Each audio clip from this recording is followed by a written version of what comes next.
Hello, everyone, and happy Friday, and welcome to Fearless. Fearless. This is our third Fearless episode. And before we get into today's Be Present and Mind Your Mind session, I'd like to just quickly recap session 1 and 2.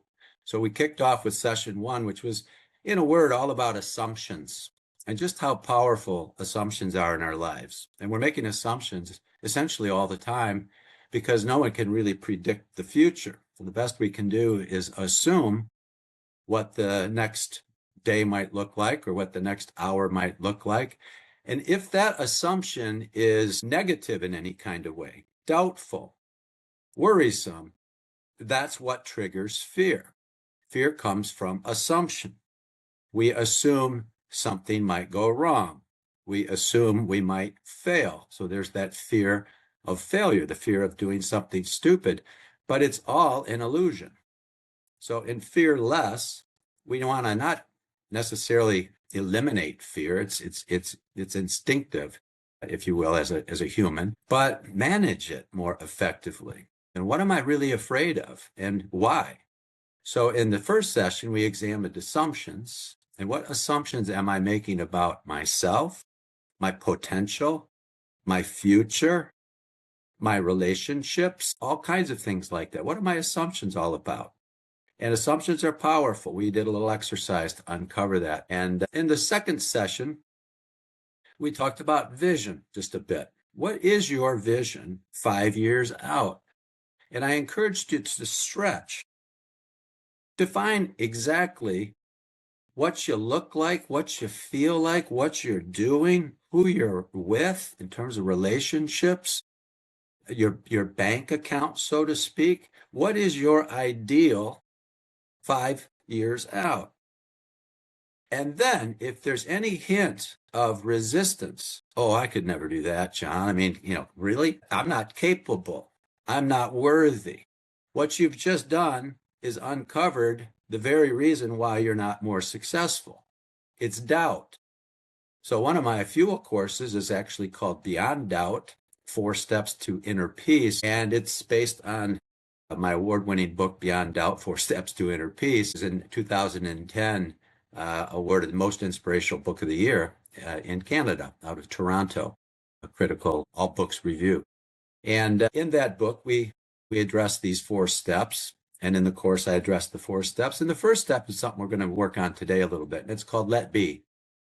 Let Be is about being present, really bringing your mind, your conscious mind, into the eternal now. It's always now. The reason that's important is because the conscious mind wanders. It wanders into the past, thinking about things that happened a year ago, yesterday, 10 minutes ago, or 10 years ago. It's thinking in the past. And that's not a bad thing. I mean, remembering great times is a wonderful feeling. Here's the catch. What do you feel in the now when you think back? Does it trigger joy, appreciation, gratitude? These are very high frequency energies which draw in more of the same. That's law of attraction. We become what we dwell on. We draw in what we put out. We reap what we sow. This is karma. This is the law of attraction and the law of allowance. We're allowing flow into our lives. We're allowing abundance. And so think about the mind wandering to the future. When we think about something in the future, how do we feel in the now? We feel excited, enthusiastic, inspired. By the way, inspired is in spirit, and in spirit means fearless. So when we're truly inspired, in spirit, in the now, there's nothing that scares us. So think about that for a moment. When were you in a moment in your life? I like to refer to this as flow. Athletes will sometimes call it the zone. When you were in such flow that it appeared timeless, time just flew by. You weren't even conscious of time. It appeared to almost be effortless, easy. I didn't feel like I was working at all. It felt just like playful. And when you look at people who appear to be fearless, they appear to be playful. You can just see it. You can feel it. I just watched a documentary about a guy named Alex Honnold. Alex is the most famous rock climber in the world right now. And Alex is the only one to ever scale free solo, meaning without ropes, nothing but his hands and feet, essentially. El Capitan in Yosemite. It's 3,000 feet straight up, sheer cliff. And imagine he did that in less than 4 hours. The first people to ever scale El Capitan took 40 with ropes. Alex scaled it in less than 4 hours with nothing. And he was interviewed about, like, if you make one little mistake, you're dead. This is like, if you don't win the gold medal in the Olympics, you die. That can be pretty daunting, don't you think?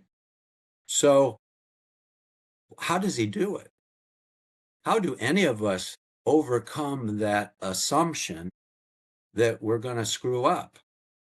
Whether it's a job interview, it's a conversation, with an uncomfortable conversation you might have to have with someone. It's a relationship that you need to get out of. Okay. It's just not working for you. It could be anything. So the idea is, in session 1, I asked you to identify something that really holds you back, some form of resistance. I referred to it as going through life with the brakes on. Okay, brakes are handy, right?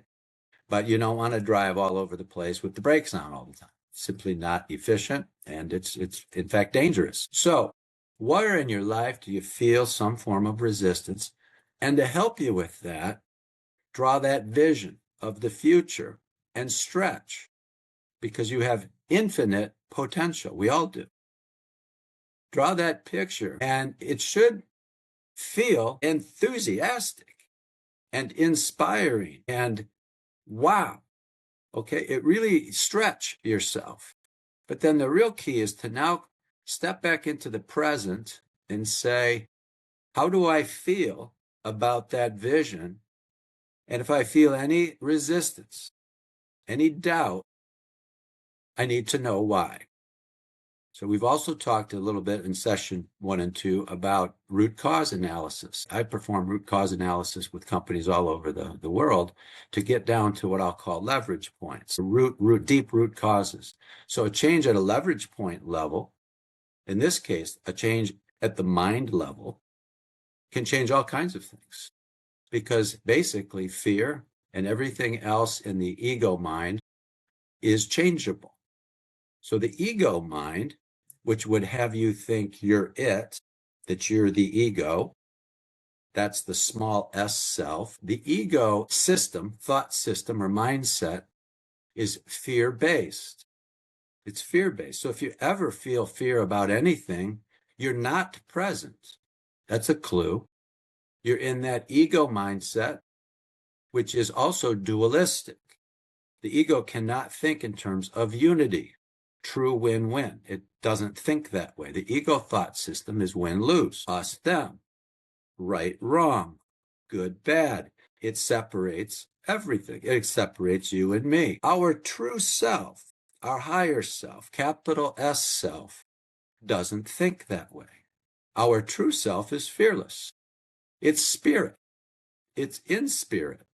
So when you think about the statement, I changed my mind, I want you to think about, who's I? Who said that? Who said, I changed my mind? I thought I was my mind. And your mind will have you think that. Your ego will have you think you're it. That I am a president of a company.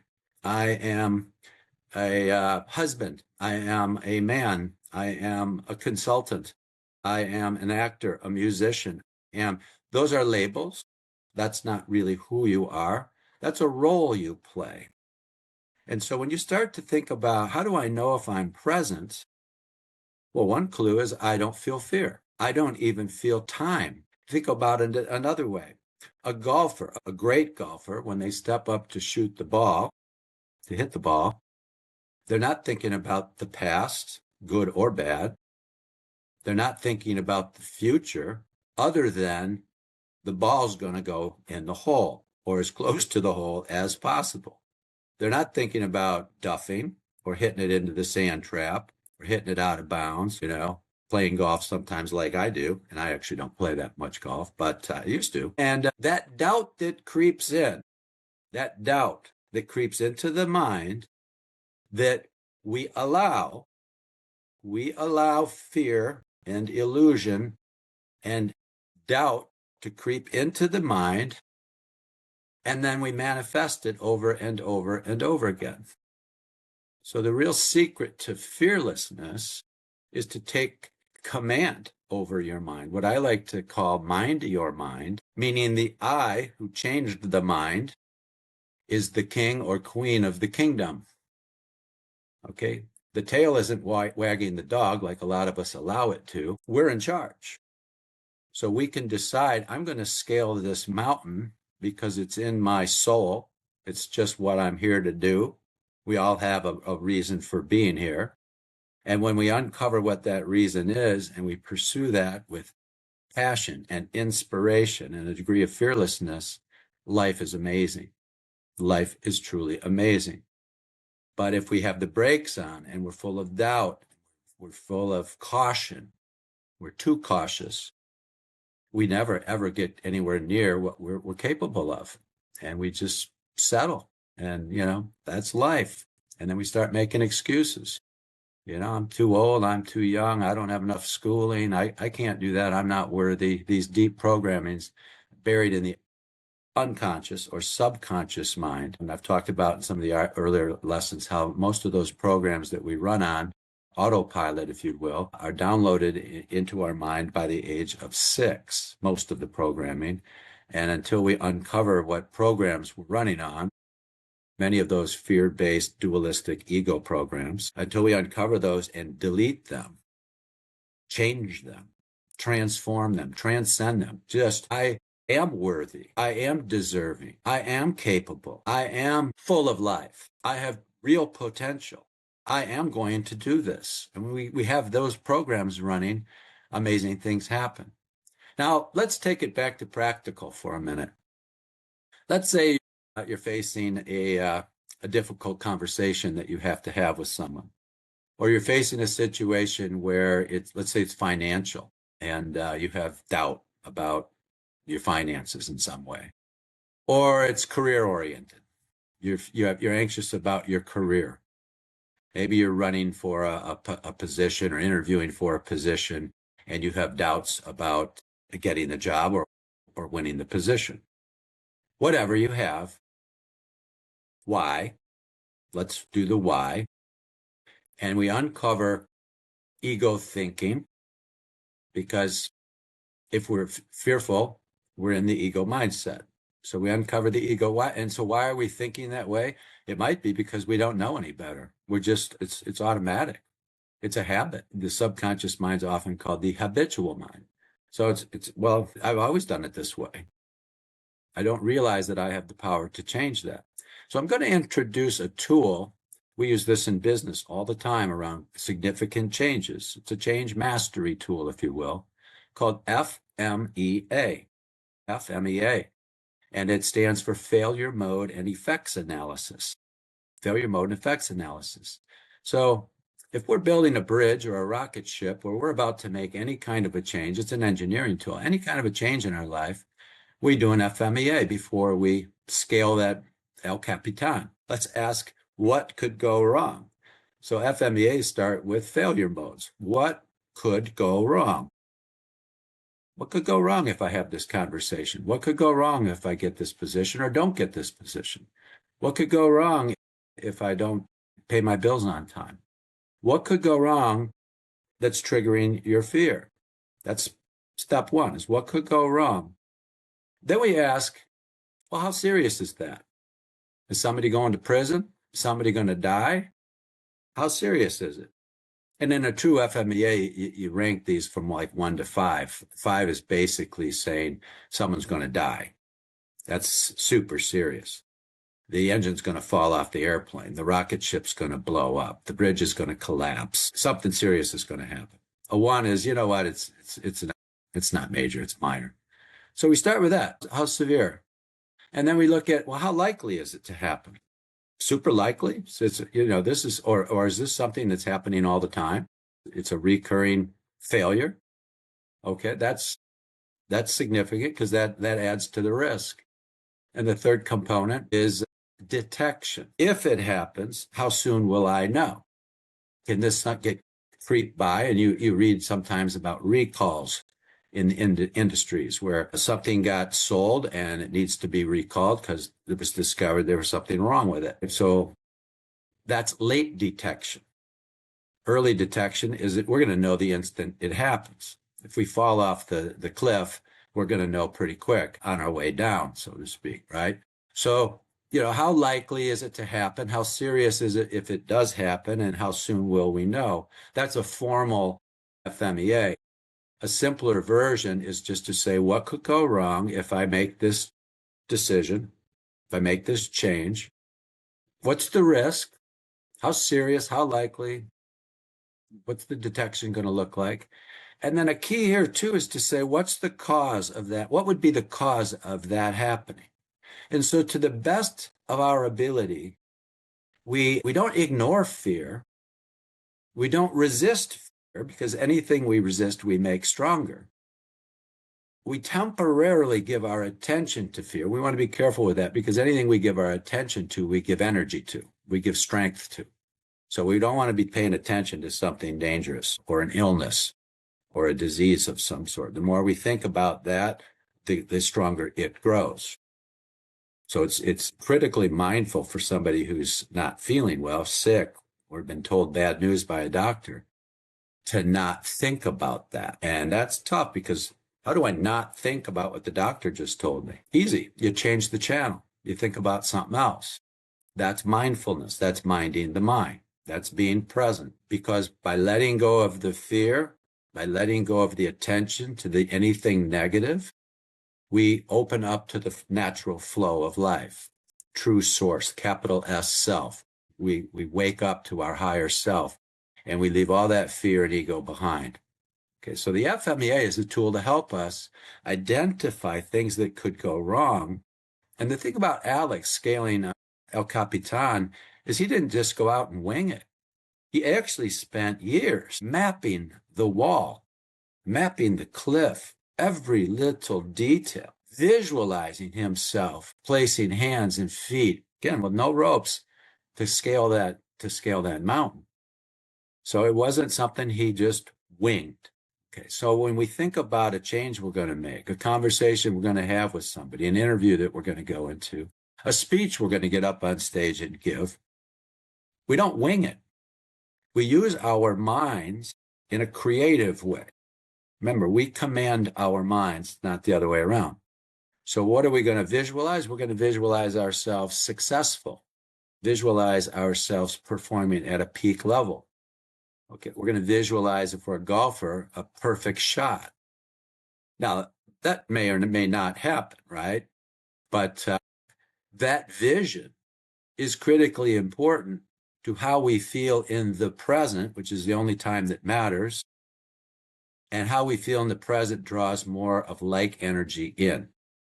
So when we're in a fearless mode and we feel the frequency, if you will, of enthusiasm, the frequency of joy, here's another tip. We know we're present when we're at peace.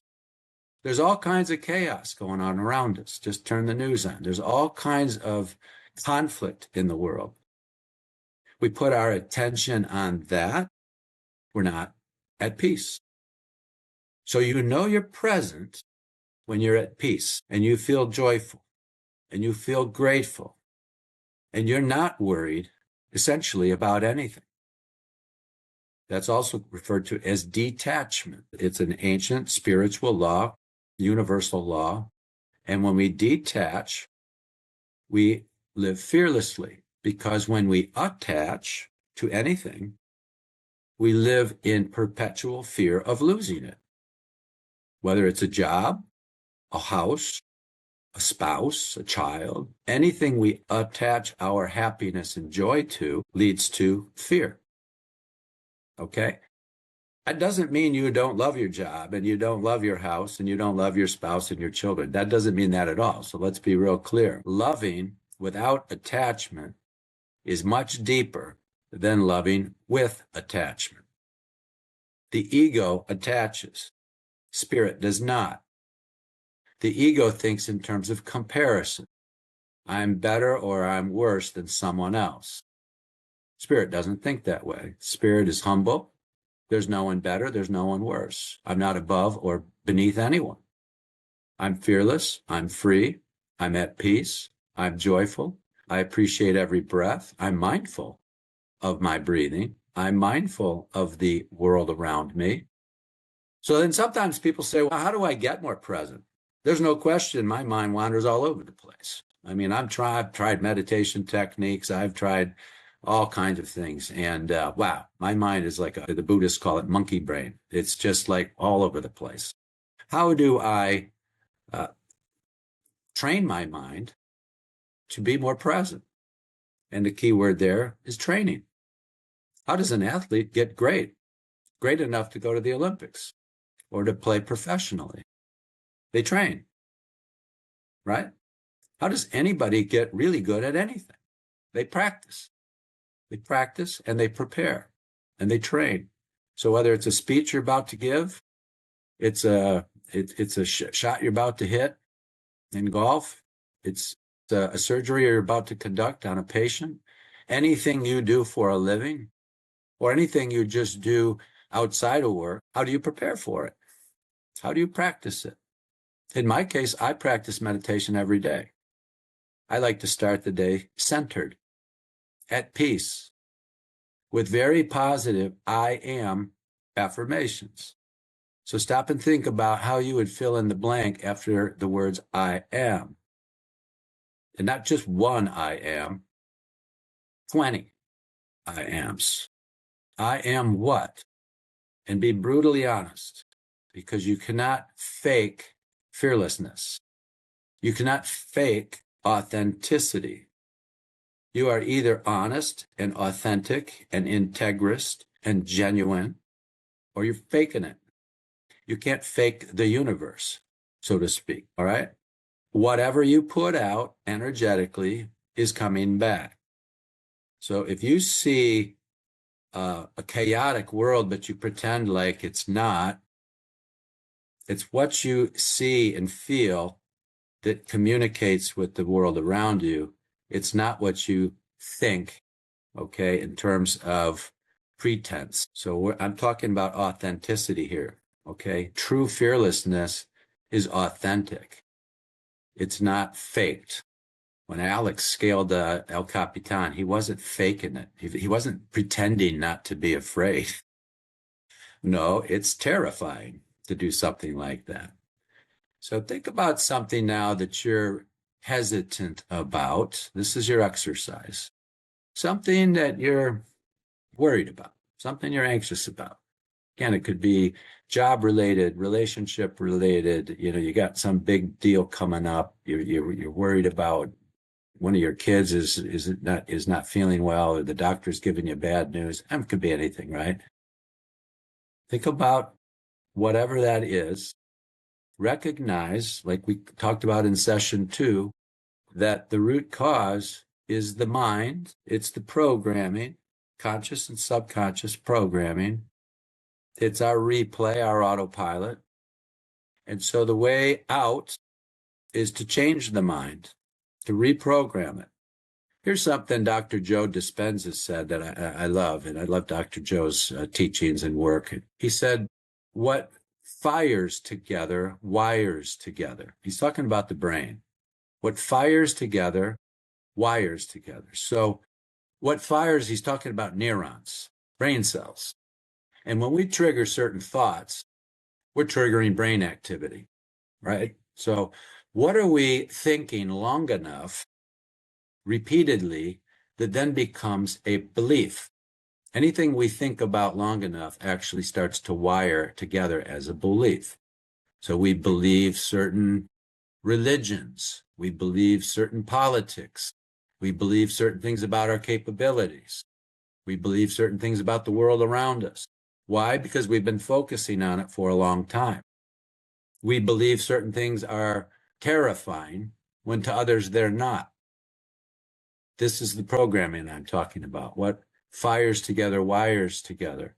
And then beliefs translate into behavior and actions. So here's the trick. And I'm going to share my screen here. I shared this image in our last class. Pop this up. So there was an exercise, and you go back to session 2 to see what the exercise was if you missed it. And the hint was for that exercise that we really have to challenge our assumptions. When things seem impossible and we're stuck inside a box, inside a paradigm, and we're trying to fix things inside that box when it's the box that's the problem, there's a lot of time and effort wasted. The ego mindset wastes more time than you can imagine over just ridiculous thoughts and ridiculous beliefs.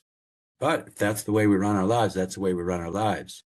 So the real key to fearlessness is to say, while we manage that top line, we do our very best to manage our behavior, to solve problems in life, to establish budgets, to be responsible, to raise our kids effectively and lovingly, all of these things, because we all want good results. There's no question about that. I don't know anybody who wants to lose. So we want positive results. And we know, and we've been taught for years, that a positive attitude will help. Think positive. Think positive. And you've heard me say that. But the real key to transformational change is to get beneath the attitude. Because the attitude is essentially how we think and how we feel. And it could be good or bad. I feel bad. I feel good. I think good. I think bad. Okay? But why? What's beneath attitude? And this is the world of transformation. This is where we start to identify that I'm not the false self I thought I was. I'm not the ego. I'm not the mask. I have no reason to be afraid from a spiritual perspective. And when I am afraid, all I'm doing is drawing more fear into my life. What fires together, wires together. So now I start getting down to that level of perception, how I see myself, how I see the situation, how I see the world. And if I'm unprepared, if I haven't committed to ongoing improvement, which is why I love Fuel, because Fuel has so many incredibly intelligent and experienced instructors, so many great tips on how to do all kinds of things in life more effectively. I've been a self-help junkie, if you want to call it that, for over 40 years. Since I started my company, I just was thirsty to continue to learn and learn and learn. And you've heard me say this before too, is if you want to be brilliant, hang out with brilliant people. Okay, that's a frequency, an energy frequency that if you hang out long enough, what fires together, wires together. You begin more and more and more to wake up and to realize how silly some of the past behavior has been, the fear and the doubt and the worries. You were worried about nothing. You were worried about nothing, but all it did was age you faster, kick those hormones into gear, the stress hormones, really weaken you. And again, what fires together, wires together. So when we get down to this level of perception, I challenge you again to think about what assumptions am I making about myself? What assumptions am I making about this situation? What might go wrong, the FMEA, what might go wrong that's triggering me to, right? And a shift, I talked about transformational, leverage points, a shift at that level from doubt to inspiration, from fear to excitement. I am excited to get up on stage and speak. I am excited to go into this interview because I'm well prepared and I feel really good about myself and I know I'm capable of the job. I feel really good about what's coming. That feel good in the present draws more feel good in. And by the way, if you don't get the job, you don't perform at your very best, life's not over unless you're climbing El Capitan, okay? You adjust, you learn from it. And so with the FMEA, once we've identified what could go wrong and what would cause that, we finish with countermeasures. A countermeasure is a foolproof plan In Japan, poka yoke. It's mistake proof. So I can't fail, or I won't fail for these reasons, because I know exactly what it is I'm going to do, what I'm going to say. Like Alex, I've prepared, I've mapped the mountain face, I've looked at every little detail, because you're halfway up and you go, oops. By the way, there's no going down at that point. You can't climb down from a cliff, right? So you really prepare ahead. So I want you to think about now, and I'll stop sharing this, come back. I want you to start thinking about what do you do next from this Fearless. And I hope you'll join me next Friday with Fearless, because next Friday we're going to talk about let go to let flow, 2 of the 4 steps. And I have a guest next week, Allie Sweeney. Allie's a fuel instructor. She's fantastic. She's one of the hosts of Mindset Matters on Mondays. And Allie's going to share a story about how she's had to let go of some things in her life to allow more flow, okay? More growth, more expansion, more joy and happiness and peace, if you will. So that's next Friday. And as you know, and then I'll have Jim Cathcart, another fuel instructor, joining me in mid-February. So we're going to begin to expand the show and bring guests on to discuss fear and how they've overcome fear to become great influencers in the world. So with that, I'm going to say goodbye for this week. Wish you a very happy weekend. Again, I'm John Murphy. I have 2 courses with Fuel, Beyond Doubt, 4 Steps to Inner Peace, and Creative Problem Solving, where we actually talk about the FMEA tool in more detail.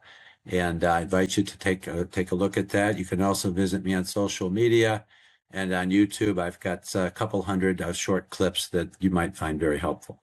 So with that, I bid you adieu. Thank you for joining me, and we'll hopefully see you next week. And tell people to join us as well.